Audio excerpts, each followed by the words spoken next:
극지방의 얼음 아래 우리가 상상조차 할 수 없었던 거대한 생명의 왕국이 펼쳐져 있습니다. 영하 수십 도의 혹독한 추위 속에서도 번성하는 이 신비로운 세계는 지구상에서 가장 극한의 환경 중 하나죠. 그런데 놀랍게도 이곳에는 다른 어떤 바다보다도 풍부하고 독특한 생명체들이 살아가고 있습니다. 과연 이들은 어떻게 이런 극한 환경에서 살아남을 수 있었을까요? 이제 본격적으로 극지방 심해의 놀라운 비밀들을 파헤쳐 보겠습니다. 우선 극지방 환경의 특수성부터 살펴보죠. 북극과 남극 지역은 1년 중 대부분의 기간 동안 두꺼운 얼음으로 덮여 있습니다. 특히 겨울철에는 기온이 영하 40도까지 떨어지며 몇 개월간 완전한 어둠이 지속되기도 하죠. 이런 극한 조건에서 생명체가 존재한다는 것 자체가 기적에 가깝습니다.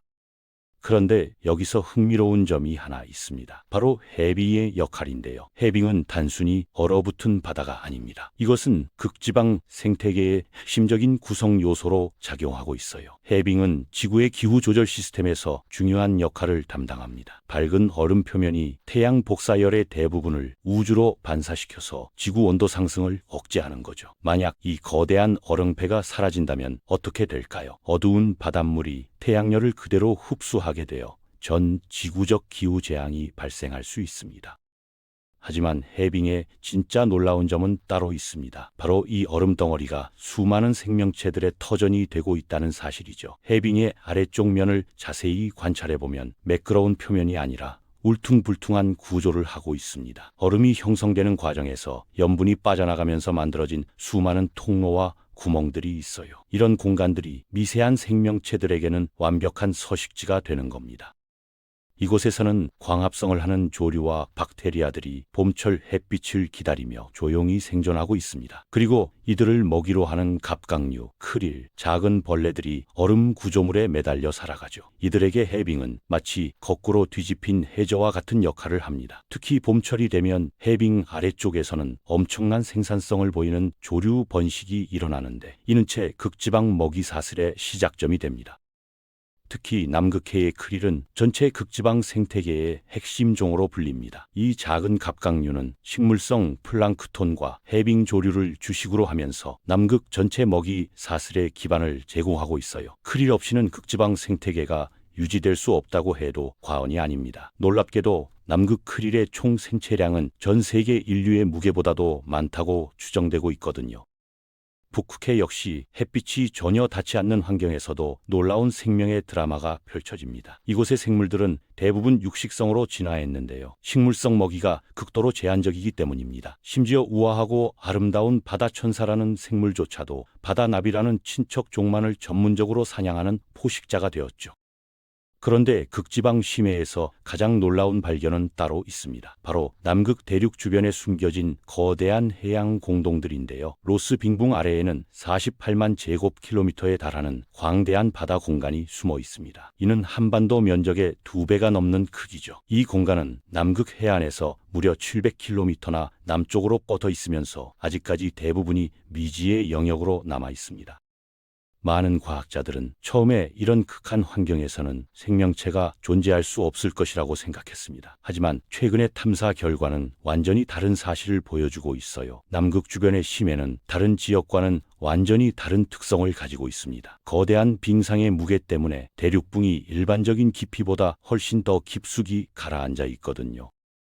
보통 다른 지역의 대륙붕은 수십백 미터에서 200m 사이에 위치합니다. 그런데 남극에서는 600m 깊이까지 내려가야 대륙붕의 가장자리를 만날 수 있어요. 그 아래로는 상상할 수 없을 만큼 광대한 심해 공간이 펼쳐집니다. 이런 독특한 지형적 특성 때문에 심해 생물들이 평소보다 훨씬 얕은 깊이까지 올라올 수 있게 되었습니다.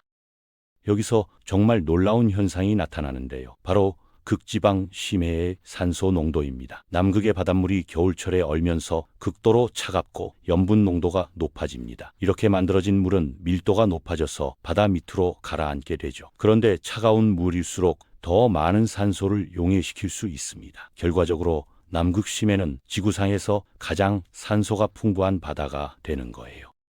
이 산소가 풍부한 환경에서 생물들은 놀라운 적응을 보여줍니다. 가장 대표적인 예가 바로 극지방 거대화 현상인데요. 일반적으로 바다거미는 몇 밀리미터 크기를 넘지 않습니다. 호흡기 시스템이 없어서 산소 공급에 한계가 있기 때문이죠. 그런데 남극 심해에서는 다리 길이만 40cm에 달하는 거대한 바다거미가 서식하고 있습니다. 이들은 풍부한 산소 덕분에 피부 호흡만으로도 거대한 몸집을 유지할 수 있게 되었어요. 이런 거대화 현상은 바다거미에만 국한되지 않아요. 높이가 2m에 달하는 거대한 스펀지들이 낙하석에 매달려 살아가고 있습니다. 낙하석이란 빙산에서 떨어진 큰 바위들을 말하는데, 부드러운 진흙 바닥에서 이런 바위들은 여과 섭식 동물들에게 완벽한 정착지를 제공해주죠. 또한 일반적인 바다에서는 손바닥 크기인 해삼이 이곳에서는 몸길이가 1m를 넘기도 합니다. 이 지역에는 깃털별과 냉수산호들도 서식하고 있는데, 이들은 위에서 내려오는 풍부한 바다눈을 먹이로 삼아 살아갑니다. 바다눈이란 상층부에서 죽은 생물들의 유기물 찌꺼기가 눈처럼 천천히 가라앉는 것을 말해요. 이런 안정적인 환경에 적응한 생물들은 매우 느리게 성장하지만 그 크기는 상상을 초월할 정도로 거대해집니다. 어떤 스펀지들은 수백 년에서 1000년 이상 살면서 천천히 자라나는 것으로 추정되고 있어요. 흥미롭게도 이곳에서는 물고기를 거의 찾아볼 수 없습니다. 대부분의 해양 생태계에서 물고기가 먹이 사슬의 상위를 차지하는 것과는 완전히 다른 양상이죠. 극지방의 혹독한 추위는 물고기들에게는 너무나 가혹한 환경인 겁니다. 대신 이곳은 거대한 무척추 동물들이 지배하는 선사시대와 같은 세계가 되었어요. 남극 태양별 같은 거대 무척추 동물들이 이 지역의 최상위 포식자 역할을 하고 있습니다. 이들은 작은 집게를 이용해서 지나가는 크리를 사냥하며 살아가죠. 이런 모습은 마치 수억 년 전 고생대 바다의 모습을 연상시킵니다. 실제로 이곳의 생태계는 물고기가 등장하기 이전의 원시 해양 환경과 매우 유사한 특성을 보이고 있어요. 그렇다면 이곳에 사는 몇 안 되는 물고기들은 어떻게 생존하고 있을까요? 이들은 정말 창의적인 적응 방법을 개발했습니다. 얼음 드래곤피쉬라고 불리는 물고기는 혈액 속에 부동액 단백질을 가지고 있어서 체액이 얼어붙는 것을 방지합니다. 이는 자동차 부동액과 비슷한 원리로 작동하는 생체 내 방한 시스템이라고 할 수 있어요. 더 놀라운 것은 일부 남극 물고기들이 적혈구를 아예 없애버린 경우도 있다는 점입니다. 산소가 풍부하고 차가운 환경에서는 혈장만으로도 충분한 산소 운반이 가능하거든요. 이 지역 생물들의 또 다른 특징은 바로 고립성입니다. 이들은 수백만 년 동안 지구의 다른 지역과 완전히 단절된 채 진화해 왔어요. 강력한 남극 순환 해류가 얼어붙은 대륙 주위를 돌면서 급격한 온도 변화를 만들어내거든요. 이 해류 때문에 다른 지역의 해양 동물들이 남극으로 이주하는 것이 사실상 불가능합니다. 이런 지리적 고립이 오늘날 우리가 목격하는 놀라운 생물 다양성을 만들어낸 원동력이 되었습니다. 남극 심해에는 이 지역에서만 볼 수 있는 고유종들이 수없이 많이 서식하고 있어요. 이들은 독특한 환경에 맞춰 독자적인 진화 과정을 거쳐온 지구상의 살아있는 보물들입니다. 예를 들어 남극에서만 발견되는 특별한 문어종들은 다른 지역의 문어들과는 완전히 다른 생리적 특성을 보여주고 있습니다. 하지만 이런 경이로운 세계가 심각한 위협에 직면해 있습니다. 지구온난화로 인해 극지방의 기온이 상승하면서 이 고대 생태계가 교란받고 있거든요. 온도가 올라가면 기존에는 남쪽이나 북쪽으로 이동할 수 없었던 침입종들이 극지방까지 진출할 수 있게 됩니다. 킹크랩 같은 포식성 갑각류들이 남극 대륙붕으로 이동해 오면서 기존 생태계를 파괴하기 시작했다는 보고도 있어요. 더욱 심각한 문제는 해빙의 감소입니다. 해빙이 줄어들면 이를 기반으로 살아가던 수많은 생물들의 서식지가 사라지게 되죠. 또한 해빙의 감소는 지구 전체의 기후 시스템에도 큰 영향을 미칩니다. 태양 복사열을 반사하는 면적이 줄어들면서 온난화가 더욱 가속화되는 악순환이 발생할 수 있어요.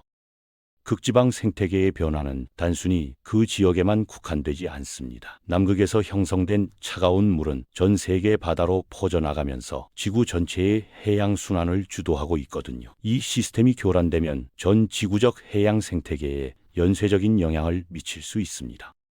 과학자들은 현재 극지방 생태계 보존을 위한 다양한 연구와 보호 방안을 모색하고 있습니다. 하지만 시간이 많지 않아요. 기후변화의 속도가 예상보다 훨씬 빠르게 진행되고 있기 때문입니다. 우리가 이 놀라운 세계의 중요성을 완전히 이해하기도 전에 영원히 잃어버릴 위험에 처해 있는 거죠. 극지방 심해는 지구상에서 가장 독특하고 신비로운 생명의 보고입니다. 산소가 풍부한 환경에서 거대하게 성장한 생물들, 수백만 년간의 고립 속에서 독자적으로 진화한 고유종들, 그리고 극한 환경에 적응하기 위해 개발된 놀라운 생존 전략들까지, 이 모든 것들이 얼음 아래 숨겨진 세계에서 조용히 이어져 오고 있습니다.